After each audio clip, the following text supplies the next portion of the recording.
Mungkinkah bangsa Lemurian merupakan nenek moyang bangsa Indonesia?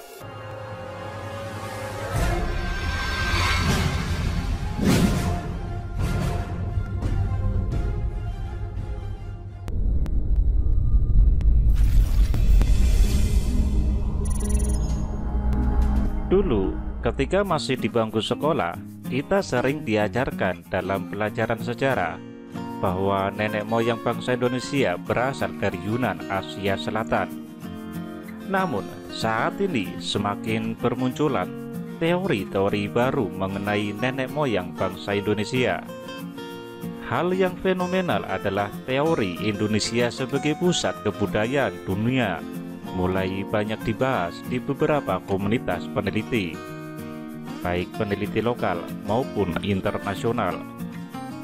Dalam teori baru ini dikatakan bahwa justru bangsa-bangsa lainlah, termasuk yang di Yunan itu, semuanya yang berasal dari Indonesia, karena pusat kebudayaan dunia memang berasal dari Indonesia.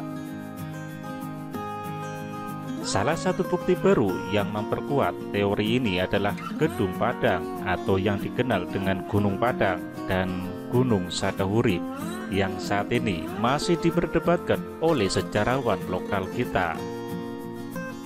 Meski demikian, ternyata justru para peneliti asinglah yang saat ini begitu meyakini keberadaan bangsa Lemurian sebagai bangsa yang sangat maju di masa prasejarah.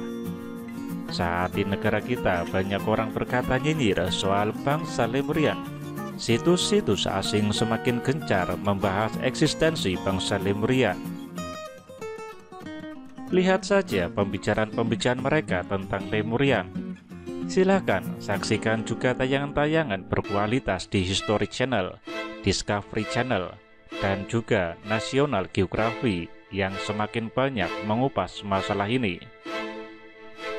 Fakta-fakta ini semakin memperkuat bukti-bukti yang menunjukkan bahwa eksistensi bangsa Lemurian sebagai pusat peradaban dunia di masa lampau sepertinya memang bukan isapan jempol Kang Diki Zainal Arifin belaka. Beberapa data tentang bangsa Lemurian. Bangsa Lemurian lebih dahulu eksis dibandingkan dengan bangsa Atlantis. Bangsa ini seringkali disebut sebagai bagian dari kebudayaan Sunda besar. Konon bangsa Lemurian dahulu kala menggunakan bahasa Sunda sebagai sarana komunikasi. Bahasa Sunda merupakan ciri khas bangsa Lemurian. Di sini kita harus bisa membedakan antara bahasa Sunda dengan bahasa Sunda. Ada yang mengatakan bahwa bangsa Lemurian tidak punah. Namun pasca terjadinya perang besar dengan bangsa Atlantis, bangsa Lemurian migrasi atau pindah ke planet Lemurian yang terletak di gugusan Orkadar, masih di sekitar galaksi Bima Sakti kita. Bisa saja ahli astronomi mungkin bertanya, memangnya gugusan Orkadar itu di mana sih? Kok kami nggak pernah nemu di stellarium? Kemungkinan pertama, novel itu kan cuma dongeng, jadi gugusan Orkadar itu memang gak ada. Kemungkinan kedua, itu karena beda istilah. Orkadar adalah kata dalam bahasa Lemurian, sedangkan penamaan-penamaan planet, galaksi, dan benda-benda langit yang ada sekarang kan tidak menggunakan bahasa Lemurian.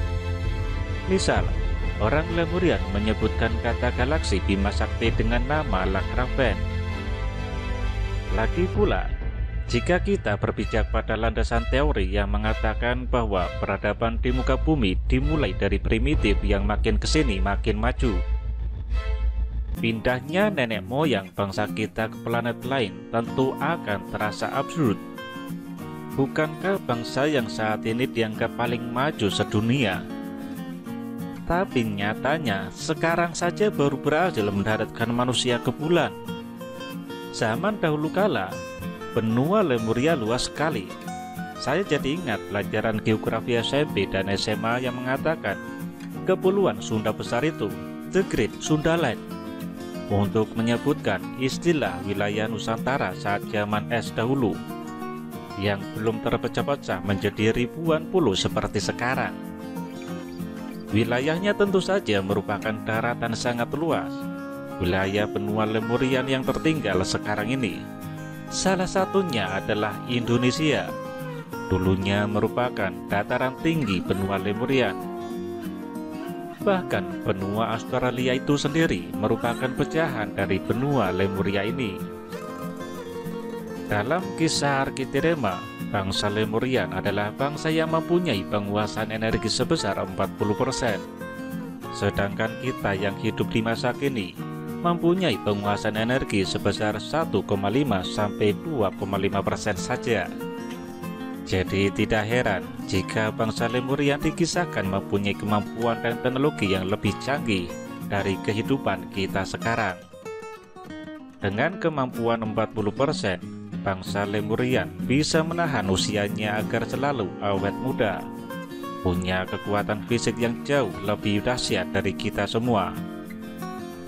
Bangsa Lemurian menggunakan bangunan kristal Kraiman, logam transparan yang sangat kuat.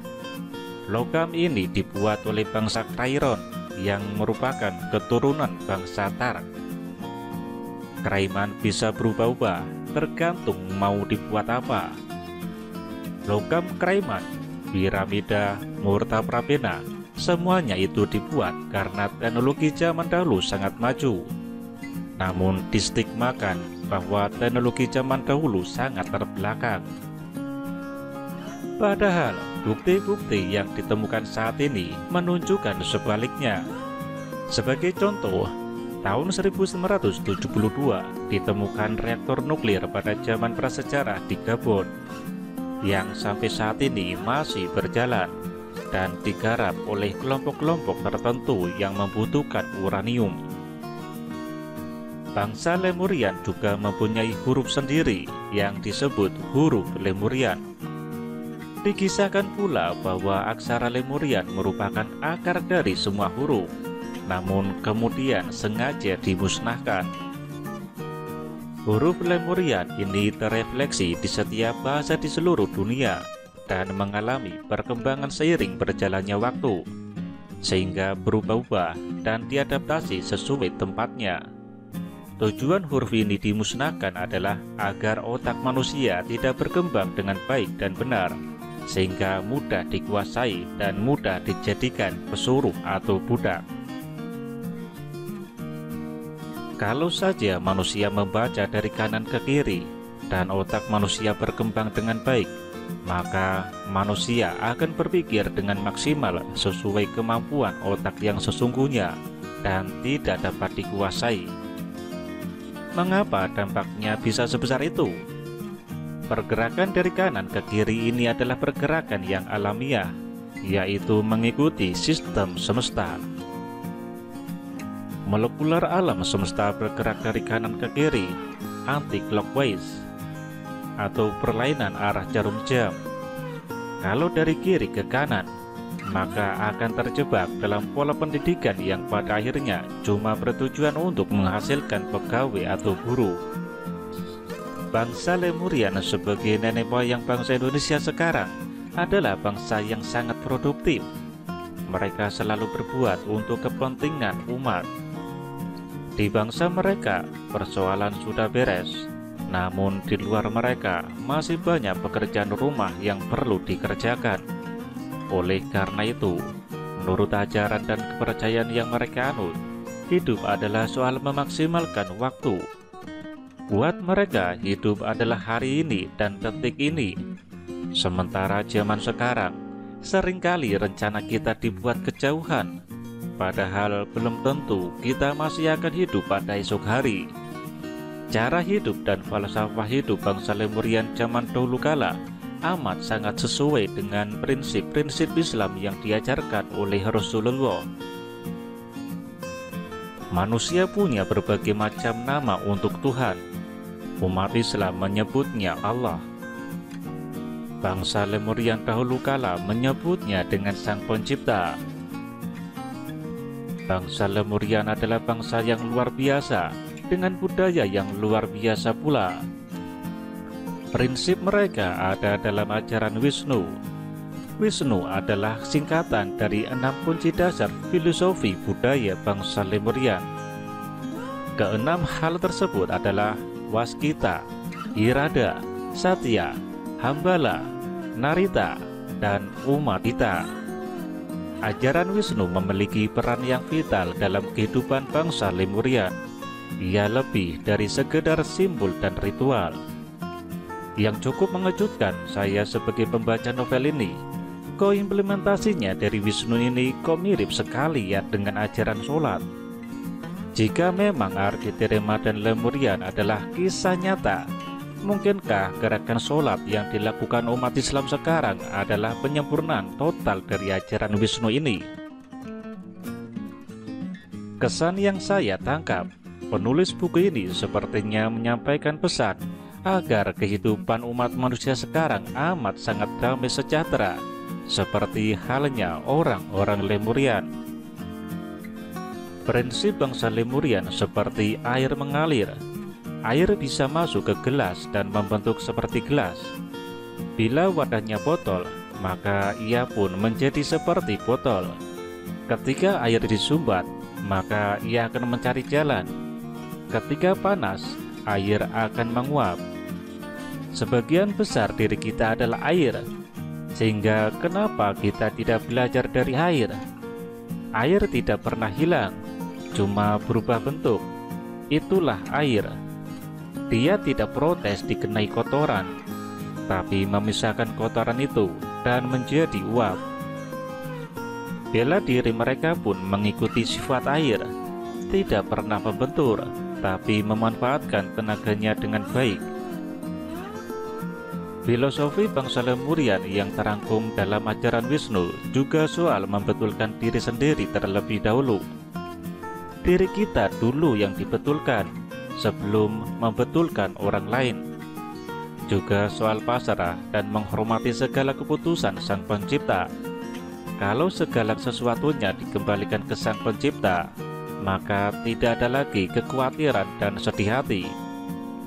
Kita akan dilatih untuk mengasihi, kasih yang tidak memiliki unsur untung dan rugi, hanya memberi, tidak ada lagi berpikir untung dan rugi. Segala yang dari Pencipta akan kembali lagi kepada Sang Pencipta. Proses melahirkan bangsa Lemurian dengan menggunakan Murta Prabena. Dokternya adalah suaminya sendiri. Mereka memiliki teknologi yang mengimplankan pengetahuan kepada otak manusia yang digunakan dalam Murta Prabena. Mengapa teknologi implan ini mungkin? Meskipun saat ini kemampuan kita jauh di bawah bangsa Lemurian, namun manusia secara tidak sadar menurunkan pengetahuan. Contoh kecilnya saja, pengetahuan menangis seketika setelah dilahirkan sebenarnya diturunkan dari kepala ke kepala. Kondisi ibu sangat mempengaruhi si jabang bayi. Kalau ibu stres, bayinya pun bingung dan jadi sungsang. Yang sangat menarik, novel ini juga memperkenalkan aksara Lemurian itu sendiri. Bab terakhir dari tiap buku novel Arkitirema sudah bercampur dengan aksara Lemurian di dalamnya. Buat saya pribadi ini sangat menarik. Terlebih aksara Lemurian itu sendiri bisa kita pakai dalam kehidupan kita sehari-hari kalau memang niat, karena bentuknya memang sangat unik dan artistik. Menurut kisah legenda Arkitirema, bangsa Lemurian berkomunikasi dengan sesamanya dengan bahasa Sunda. Apakah bahasa Sunda itu berhubungan dengan bahasa Sunda yang kini digunakan di daerah Jawa Barat? Kalau menelusuri kisah novel ini, bahasa Sunda memang banyak kemiripan dengan bahasa Sunda masa kini. Apakah berhubungan atau tidak? Ya, kita serahkan kepada penyimak, karena nyatanya hal ini tidak pernah diajarkan dalam pelajaran sejarah kurikulum manapun.